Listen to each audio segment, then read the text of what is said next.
Okay, hello and welcome to today's video. This is my March wrap up. It's now the 1st of April as I'm recording this, and hopefully, fingers crossed, when you're seeing this. So yeah, March wrap up time.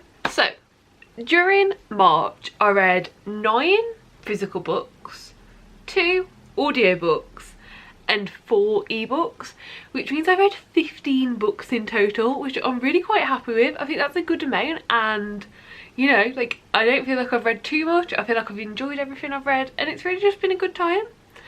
And from these 15 books, I've read 3,831 pages, which sounds great, sounds good, but that's actually my worst reading month so far this year in terms of page count. So it does mean that overall throughout this month I must have read considerably shorter books to, you know, really lower the page count by, like, I think it's like 600 less than my previous worst month. So yeah, quite interesting, and I don't know, hope that you find it interesting too. And of those books, 3 of them were poetry books, and then the rest of them all fell under kind of fantasy, sci-fi, dystopia,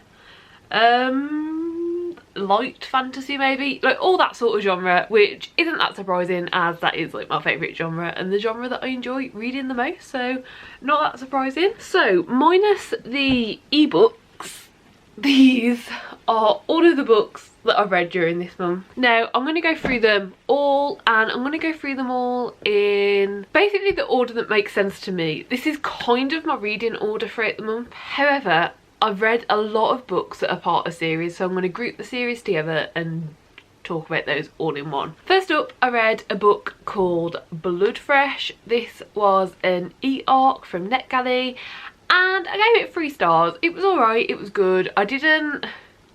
Honestly, I didn't vibe with it that much, and I think for me it was one of those books where I'm not lyrically minded or musically minded, and it wasn't set out super easily.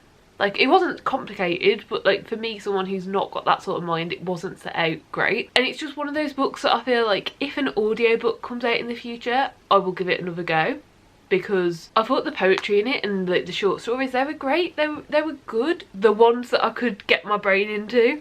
But yeah, it's one of those that really just, for me personally, could have benefited from having an audiobook. But yeah, if you're someone who can do all that, like lyrical, musical, like making things sound correct, then I think it would be a great book to read. And yeah, really fascinating, follows so many like serious and deep topics, and yeah, really good time. Then next up, I read an audiobook called Unraveling. This was another poetry collection, and this was great, honestly. Like, I listened to it all in one evening. The poems were great. They're led on from each other but were separate enough that like you could differentiate between them.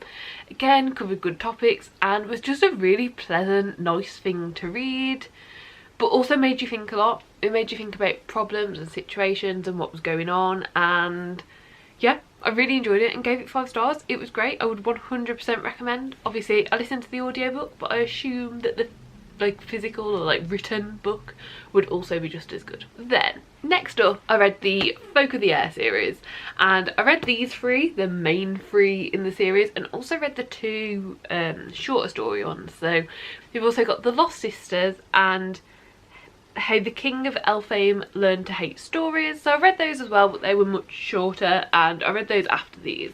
So these 3 all got 5 stars. I absolutely loved this series. Like, I honestly wasn't expecting to. I didn't go into the best hopes, because I loved the Red Queen series last year. Last year the Red Queen series was one of my favourite series I read, and I was worried that this was going to feel crap compared to it, because I'd heard that a lot of the tropes were the same and a lot of the basic like parts of it were very similar. So yeah, I didn't have too high hopes going into it, but I really enjoyed it. I gave all of them 5 stars, and I don't know which was my favourite, but I think it was the last one. I think my favourite would have to be The Queen of Nothing, I think, but honestly that is very changeable.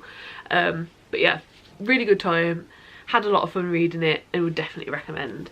Then for The Lost Sisters I gave 4 stars, and for Hey the King of Elfame Learned to Hate Stories I gave 3 stars. Unfortunately the short stories just weren't as great in my opinion. Lost Sisters, it was alright, but it was from Taryn's perspective, from the twin sisters' perspective, and I didn't like her, and it kind of felt like she was just trying to justify what she'd done throughout the whole book, and I wasn't a fan. I didn't get it. I found it interesting but didn't really care whilst reading it, which isn't what you want when, you know, you're reading a book like that. And then Hey the King of Elfame Learned to Hate Stories, it was good. It was a good time, but it didn't feel great, honestly. A lot of the stories were too short, you didn't really see a lot. A lot of the stories we'd already seen from different perspectives in the like 3 main books, and there were only really 3 stories in it that were completely different and new and felt like they had real substance behind them, and I just wish that all of it was like that and that all of it had more to it. Like the main points throughout the books that you want to see from Cardan's perspective were not in that book from Cardan's perspective, so yeah, it's just a bit of a disappointment for me, to be honest, and I didn't love it. Then I also read the Tea Dragon books. We've got the Tea Dragon Society, the Tea Dragon Festival, and the Tea Dragon Tapestry, and these were great. They were so much fun. So this is book 1, the Tea Dragon Society, and oh my goodness, this was great. So it's a graphic novel series, and it's very much, I think it's pitched towards like middle grade sort of audience, like a younger audience, but it was so cute and read so amazingly, and I loved all the characters and all the stories, and even when like bad things needed to happen, they happened in such cute ways and such ways that it was okay, and you felt like it was going to be okay, and nothing really bad happened, but the stakes were still there, and the characters and how they interacted and all of that, it was all still there, and it was great. I would 100% recommend. I gave all 3 of them 5 stars. They were amazing. If you like cute graphic novel series where, you know, there's a bit of a fantasy element, there's like representation in like so many ways, I would just recommend it. It was great, and yeah, it was great. Then I read a book called Starry Night, Blurry Dreams. I gave it 2.5 stars because a lot of the reason I didn't like this was not the book's fault, it was the marketing's fault. This was another e-arc that I was reading, and it was marketed as a poetry book, and I understand maybe putting that as like a subcategory, but it wasn't, honestly. Like personally I didn't feel like it was. The most amount of words stringed together was maybe like 4 or 5. It was essentially these really amazing illustrations. Like the illustrations were amazing. Like if you wanted to read a book to look at the illustrations, it was great, but all of the like poetry aspect of it very much seemed like, also sorry that the lighting's just changed, it was sunny and now it's snowing, but yeah, basically all of the illustrations were great, but then the lines going with them were like, you know, when you go to the art gallery and you've got the picture, the illustration, the painting, whatever it is, you've got it there, and then you've got like a little like name tag. That's what the lines felt like. They didn't feel like poetry, they were just like captions of what the image you were seeing was. It wasn't for me, obviously. Like I don't think it was a bad book, and I think if you're buying it in person, you'd obviously have a quick flick through and see that, like it wouldn't be mismarketed, but I don't know, marketing it and like describing it as poetry, I was setting myself up to have a really nice poetry book, and it wasn't poetry. And like the book wasn't bad, but it was like a book of pictures, which to me feels more like a coffee table book and not a book that I'd necessarily like read to read. It'd be more like a book that you flicked through, but I was reading it expecting at some point to come across poetry because that's what everything was saying, and yeah, it was fine, but it was just fine. Then I continued on my reread of the Cassandra Clare books, and I finished City of Fallen Angels. This is book 4 in the Mortal Instruments. I gave it 3 stars. Not as good as the others. It was very much a filler book, and rereading this you can really see how much of it is filler.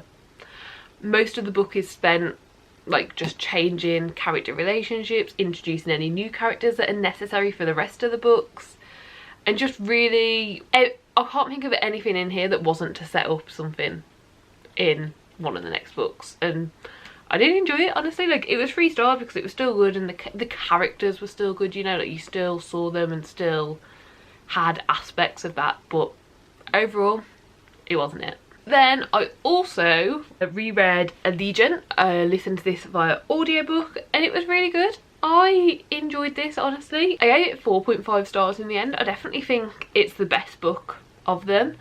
I know the ending of this one is quite controversial as to whether people like it or not, but I thought it was decent. I thought it was really good. Obviously I've read it before, so it wasn't like there's no massive shocks in there because I'd read it before. But the last time I read it was probably like close to when it came out. So, you know, we're talking almost 10 years ago is probably when I read it. Probably like 8 years ago. This came out in 2013. It was good. It was fine. I had a good time. I gave it 4.5 stars. I enjoyed everything about it. If you're looking for a YA series that was very much like classic YA, like when YA was first becoming like a real subcategory, like YA dystopia, if you enjoyed The Hunger Games, what else, like Maze Runner, that sort of thing, I think it's great. And I really enjoyed this third book. This third book really made the series better than a lot of the others, I think. It took real risks, it had real problems, it had real risks and like potential to go wrong. So yeah, I really enjoyed it and would recommend. Then last but not least, I read books 8 and 9 of the Morganville Vampire series. So book 8 is Kiss of Death and book 9 is Ghost Town. I love the Morganville Vampires and this whole series, and these 2 books I'd never read before. Like when I started reading them I was confident, so I think previously in like the times that I read them when I was younger I must have only ever got up to like book 7, and these were so good. I gave book 8 4.5 stars and book 9 5 stars. Like, the characters are great, everything's so well thought out, everything comes together so well, and yeah, like this is honestly just a great series. It is YA and it is very much, you know, an older, more classical YA, you know, like what you used to expect when you read YA when YA was first becoming a thing.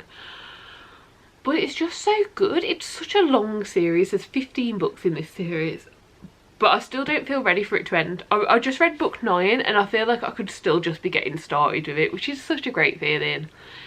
All the characters have such dynamics, and I feel like it's one of those series where the characters are so well done. You could give me like a quote without telling me the name and chances are I could tell you what character it was. Like, the characters have such their own personalities and such their own way of doing things that you can really like tell who it is and get behind it, and you kind of root for every character even when characters aren't agreeing. Yeah, it's a really great series. Obviously I can't go into what these books are about because it's book 8 and 9 in a series, but it's just great. I would recommend. And yeah, it's a town called Morganville and there's vampires. You don't need to know more, just pick it up if you think that sounds good. So those were all of the books. I had such a good reading month this month.